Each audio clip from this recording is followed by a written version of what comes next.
বন্ধুরা, তোমরা কি কলাটা খাওয়ার পর কলার খোসাটা ফেলে দাও? এই ভুল আজকের পর থেকে আর কখনোই করবে না। কলা খাওয়া যেমন স্বাস্থ্যের জন্য উপকারী, তেমনি কলার খোসাও ত্বকের জন্য বেশ উপকারী একটি উপাদান। কলার খোসা দিয়ে রূপচর্চা করার জন্য ত্বকের ধরন অনুযায়ী বিভিন্ন উপায় রয়েছে।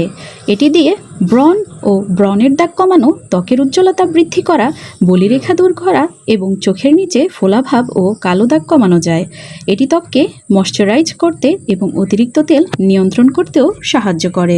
বন্ধুরা, আমরা বাজার থেকে বিভিন্ন কেমিক্যালযুক্ত ক্রিম ব্যবহার করি ফর্সা হওয়ার জন্য। এর ফলাফল কিন্তু পরে অতটা ভালো হয় না। মুখের স্কিন নষ্ট হয়ে যায়, ক্যান্সারের মতো মারাত্মক রোগ হয়ে থাকে। বাজার থেকে নামি দামি ব্র্যান্ডের ক্রিম কিনে আমরা মুখের চামড়ার 12টা বাজিয়ে থাকি। তো প্রথমে আমি কলাটা ছিলে নিয়েছি, তারপরে দেখো খোসাটা নিয়ে নিলাম। এই খোসাটাকে হাতের আঙুল দিয়ে এভাবে ঘষে ঘষে তারপরে তোমরা যে মুখের কালো দাগ আছে, ব্রণের দাগ আছে, ওই জায়গায় এইভাবে এই যে আমি দেখিয়ে দিচ্ছি ঘষে ঘষে লাগিয়ে দিবে।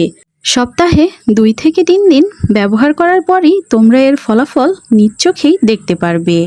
ব্রণের যে কালো দাগগুলো আছে এগুলো অনেক জেদি হয়ে থাকে, সহজে যেতে চায় না। কিন্তু এই উপকরণটা যদি তোমরা এভাবে ব্যবহার করে থাকো তাহলে অতি সহজেই দেখবে ব্রণের দাগটা চলে যাবে। এর সাথে সাথে কমবে তোমাদের মুখের বলিরেখা।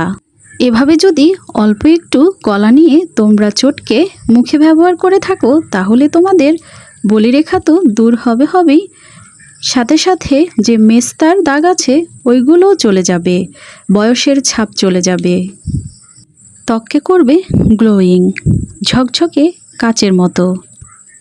যেহেতু কলাটা সম্পূর্ণ প্রাকৃতিক একটি উপাদান, তাই এতে কোনো সাইড ইফেক্ট নেই, ব্যবহার করতে পারো নিঃসন্দেহে।